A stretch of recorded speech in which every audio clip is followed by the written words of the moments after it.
Hey, welcome to The Explainer. Today, we're going to talk about something a lot of us struggle with: people pleasing. We're going to get into why it feels so impossible to say no, and how that constant drive to be nice might actually be a survival skill you picked up a long, long time ago. So let me just ask you, does this hit home?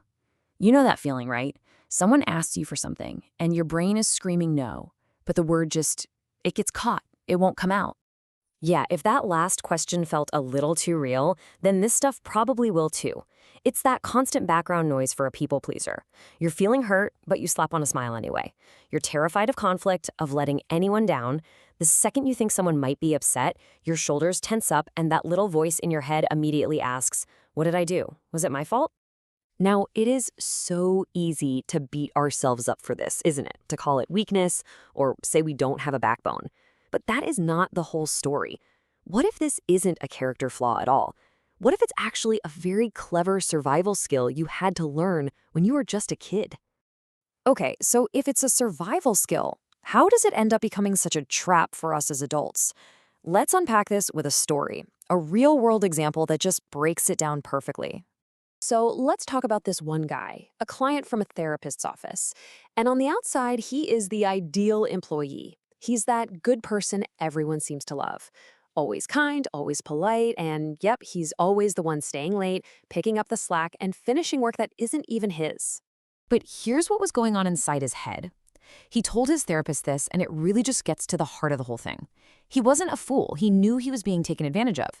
But the problem was this crushing, paralyzing wave of guilt that would hit him anytime he even thought about saying no. So, where does a feeling that strong even come from? Well, to understand the man he became, we have to go back. We have to look at the boy he was. Because these things, they almost always start in childhood. He said the sentence he feared most as a kid was this one, from his mom. She was a hard worker, but she was also emotionally unpredictable. Anytime he tried to have his own opinion or want something different, she'd meet it with tears and guilt trips, making it seem like his needs were a direct attack on her. And then there was his dad, a completely different story. A man of few words, very traditional, who believed his authority was absolute. If the boy was sick, if he was in pain, he was just told to suck it up, to stop complaining. His feelings were basically an inconvenience. In an environment like that, a child has to learn a set of unspoken rules just to get by. Rule 1, my feelings are wrong. Rule 2, my needs are a burden to everyone. Rule 3, the only way to get love is to be obedient. And that creates this awful paradox. The more he endured, the more he followed the rules, the more his true self just disappeared. So what do you even call this? This kind of dynamic from a parent? It feels like love. It sounds like care. But really, it's something else entirely. It's control, just wearing a very convincing disguise.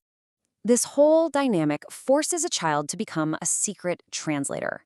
The parent says one thing, but the child learns something completely different.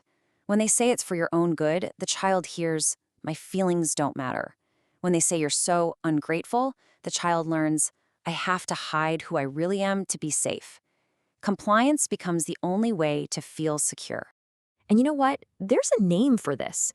In psychology, it's called a fawning attachment style. It's a trauma response, right up there with fight, flight, or freeze.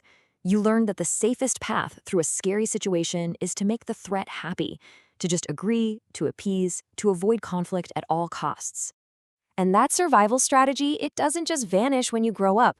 Oh no, it becomes your default setting in relationships. You become the person who apologizes first, even when you're the one who got hurt, because your entire nervous system has been wired to believe that keeping the peace is how you survive.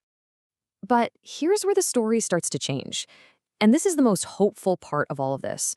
Because this is a learned behavior, it can be unlearned. The whole journey back to yourself starts with one tiny but incredibly powerful word. So our guy, he took these two steps that might seem small, but for him, they were monumental. First, at work, he actually refused to do an unfair overtime request. Then, he did something he never thought he could do. He told his mother that her actions were causing him stress. And you could imagine, the anxiety was through the roof. His heart was pounding. But right alongside that fear, he felt something else, something new. This was the result. In his own words, By finally stating his own boundary, by speaking his own truth, he felt like he actually existed. He wasn't just this useful object for other people. He was a person. He could be seen. So what's the big takeaway from his story? Well, it all comes down to finally understanding the difference between real care and control, and finding the courage to use your own voice. Okay, this is so important to get right in our relationships. True care can be refused. Just think about that for a second. If someone genuinely cares and you say, "No thanks," they respect that. True love makes room for you to be different. But if an offer of care can't be refused without you being punished or guilt-tripped, it was never care. It was always control. And this is the thing to carry with you. That child who had to learn all these survival skills did exactly what they needed to do to get by. But you are not that child anymore. You're an adult now. You have the power, the resources, and the right to protect yourself, to draw your own lines, and to say no. So let's end this by completely reframing that question you've probably asked yourself a million times. Instead of asking, "Am I being too sensitive?" I want you to try asking a new question. Have my feelings, my real feelings, ever been treated with genuine care? The answer to that question, well, that can change absolutely everything.